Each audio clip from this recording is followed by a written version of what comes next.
Guys, welcome sa ato ang mga sambingay sa Kristohanon o kaning gitawag nato og mga motivational story nga aduna kitay mga mapupo nga mga dagkong pagtulunan hilabi na gyud sa atong pagpangalagad sa Ginoo.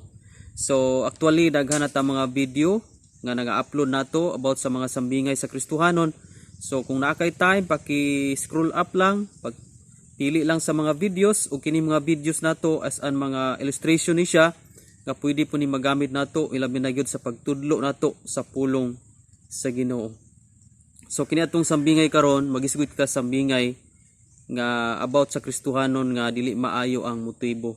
So para mas masabtan nato inani ang senaryo sa ato ang sambingay. Adunay usa ka tawo nga nagampo sa Ginoo nga makabaton siya og kabayo.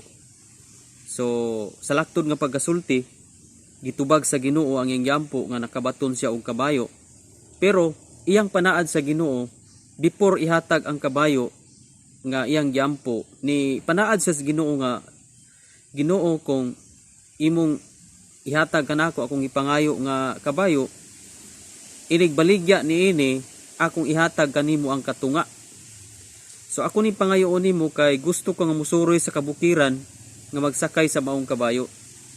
So tuod man natagbo ang iyang gipangayo gihatag sa Ginoo ang kabayo. So sa lagtod nga pagkasulti suroy siya sa kabukiran ug natuma na ang iyang gipangayo nga makasuroy siya sa kabukiran. So after nga natuma na ang tanan buot na niyang ibaligya ang maong kabayo. Og nahuna-huna niya nga dako ra kaayo abulasyon og dako ra kay kantidad ang maong kabayo. So ayang gihimo duha ka buok ang iyang gibaligya, manok ug ang kabayo.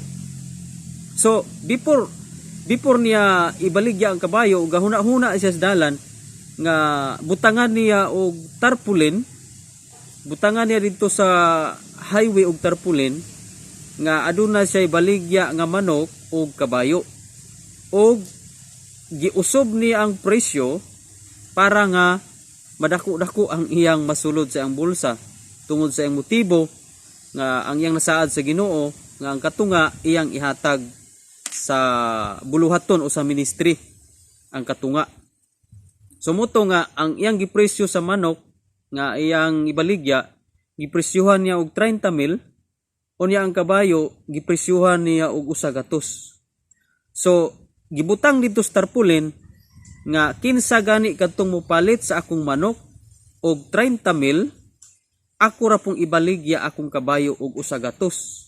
Okay, so in short ang bili sa kabayo gamay kaayo ikumpara sa manok kay ang tuyo niya ato dako-dako ang iyang mabulsa, dako-dako ang iyang naa sa iyaha kay di siya gusto nga katong saad niya mahitabo nga ang katunga dito sa simbahan dito sa ministry.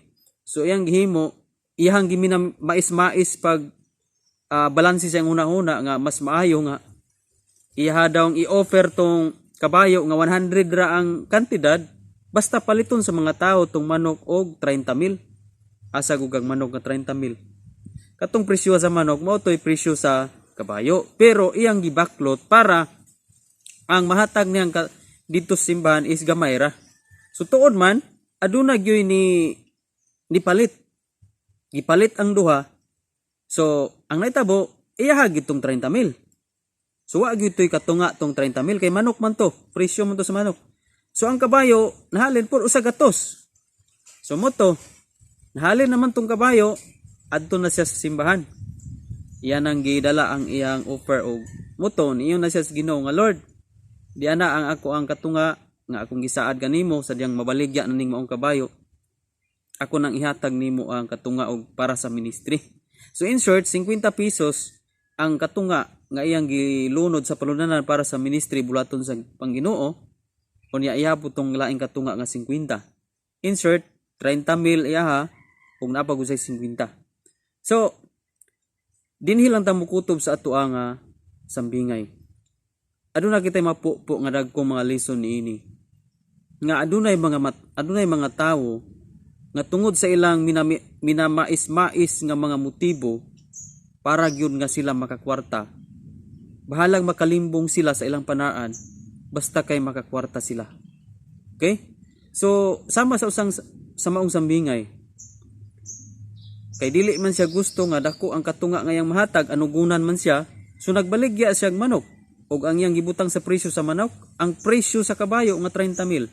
Para maihatong 30,000, gamay ra ang iyang mahadto dito sa ministry. So kung imong tanawon, dili maayo ang iyang motibo sa iyang huna-huna. Iyang mga pagbalanse, iyang mga decision, iyang mga mga plano sa unahan, nawala siya sa iyang gipanaad sa Ginoo.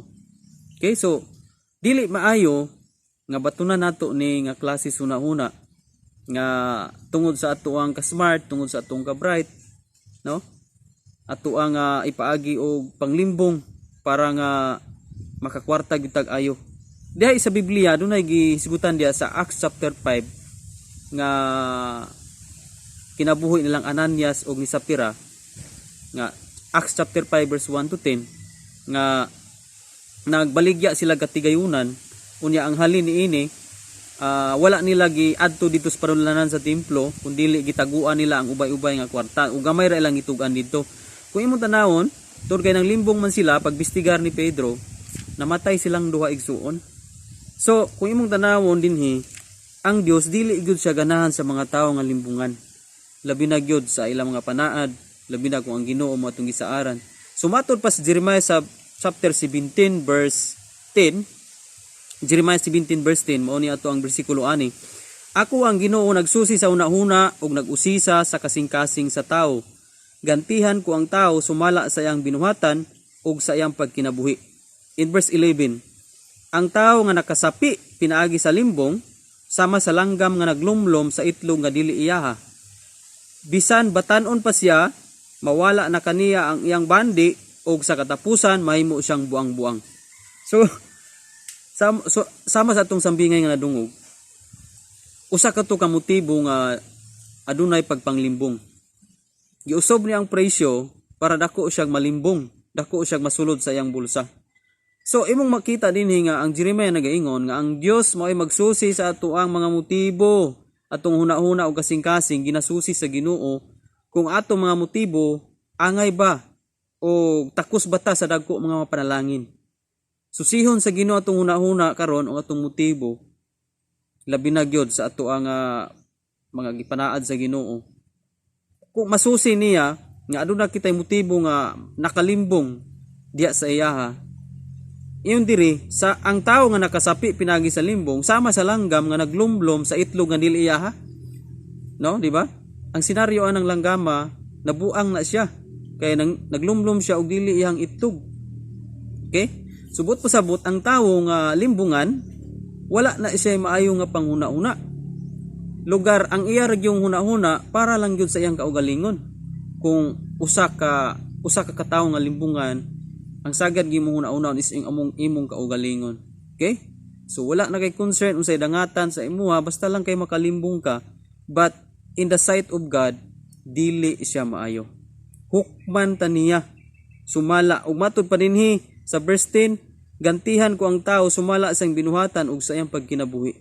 So adunay ganti ang tao nga sumala sa atong mga pangbuhat ug sa atong pagkinabuhi, mahimut-an ta sa Ginoo. Pero kung nakita sa Ginoo nga aduna kitay mga dili maayong motibo, aduna kitay pagpanglimbong sa ato ang pagpangalagad sa Ginoo, then unsaon nato pag-expect og mga ganti, unsaon nato pag-expect og mga dagkong panalangin kung atong kasing-kasing huna-huna malimbongon. So dinhi lang ta kutob aning mao nga sambingay. Ano puli nakahatag kitang mga pagtulunan nga nakita nato ang kamahinungdanon sa pagkamatinud-anon diha sa atong mga panaad sa Ginoo. So be sure nga nakasubscribe ka kung bago pa kanini nga channel, o ayaw kalimot pag-click sa notification bell para updated ka sa atong mga next nga mga sambingay. Sa ako nang ginaingon daghan ta mga sambingay about sa Kristohanon, paki-scroll up lang para pili nimo kung unsa ang mga sambingay, o pwede po ni magamit as a preaching illustration kung usa ka magwali sa church, usa ka nagtudlo sa pulong sa Ginoo, magamit kining maong storya o mga sambingay or motivational story para mapahaom nato ang mga topic nato, ilabi na gyud sa mga pulong o bersikulo nga atong ginatudlo sa mga tao. God bless, glory to God. Kita-kita na punta sa sunod na po natong mga sambingay. God bless.